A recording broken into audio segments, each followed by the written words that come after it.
Big Monday, couple really good contests tonight. The first of the two Power 6 conference matchups is the one I'm going to discuss here. It's the number 12 Duke Blue Devils against the Virginia Tech Hokies. The ACC matchup has a better chance, I think, in my mind, of being a runaway train by the latter stages of the second half than a 40-minute grind it, fight it out, last breath of your final bench players on both sides fighting for a 50-50 ball. I don't think it's going to be. It could be one of those games, which are always entertaining. But I think under the conditions, the skill sets of both of these programs, that Duke not only has some significant advantages in the paint, but on the perimeter as well as their perimeter defense and how aggressive they are. This Virginia Tech team has a propensity of being careless with the ball. They rank 222nd overall in the turnovers, and which is way too much for an ACC ball game, especially on your home court.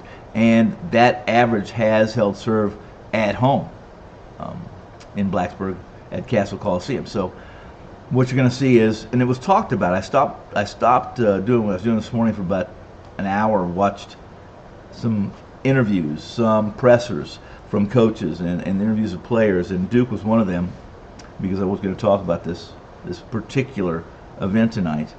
And the Duke players were all excited. Obviously, they come off a 1-point win over Clemson. They're excited and feeling like they're gaining ground, getting healthy again.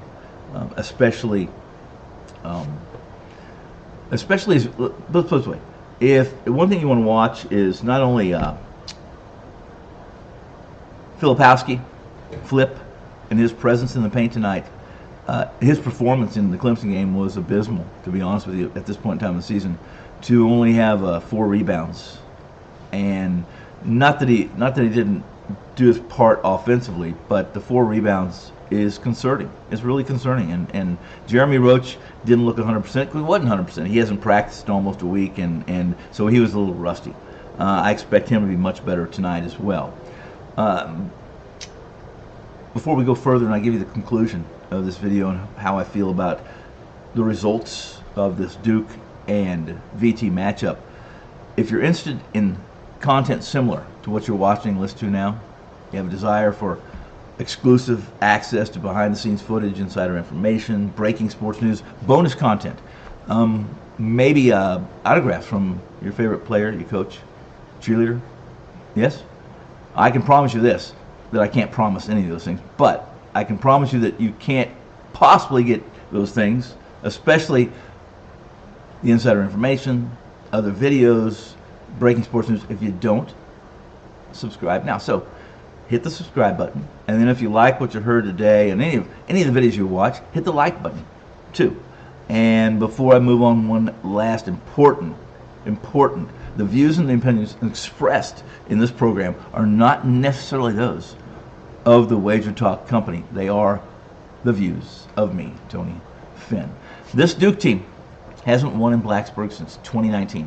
They'll get another chance tonight. I think they will pull it off. I think they'll execute what they have to win this game, and do it by margin. That's what I really like tonight. You know, they're riding that momentum, and you can see it when I watched. I told you I watched some videos. I watched some videos and tapes of the press conferences this weekend, and they did a lot of interviews of the Duke players, and their smiles and obviously a 1-point win over Clemson, conference game at home, in kind of dramatic fashion, is going to put a smile on their face and going to give them some energy, synergy if you want to call it.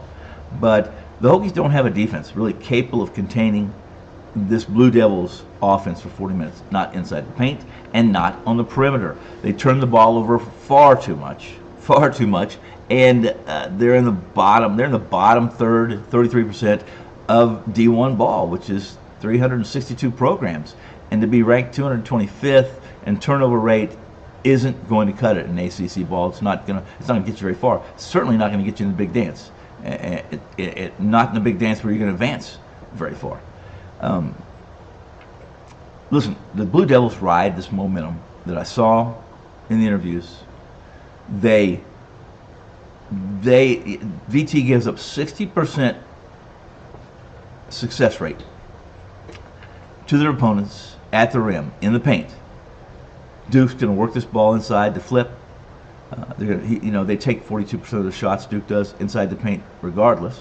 And their perimeter defense is going to be too much for the VT to hold up for 40 minutes. The Hokies live and die really on the three-point shot. The Blue Devils do a decent job of contesting those shots, and I expect the Duke backcourt to take advantage of the VT turnovers and turn them into fast break points. The last 10 minutes of this game should be all Duke, mostly because VT starts feeling the pressure of being behind and running out of time. Give me the Blue Devils minus the 3.5. If you feel like sprinkling a little money on the alternate line, the Blue Devils -9 pays plus 240 at DraftKings. I'm Tony Finn. I'm glad you dropped by. I hope you drop by again and again. Don't forget, subscribe, hit the like button. See you tomorrow.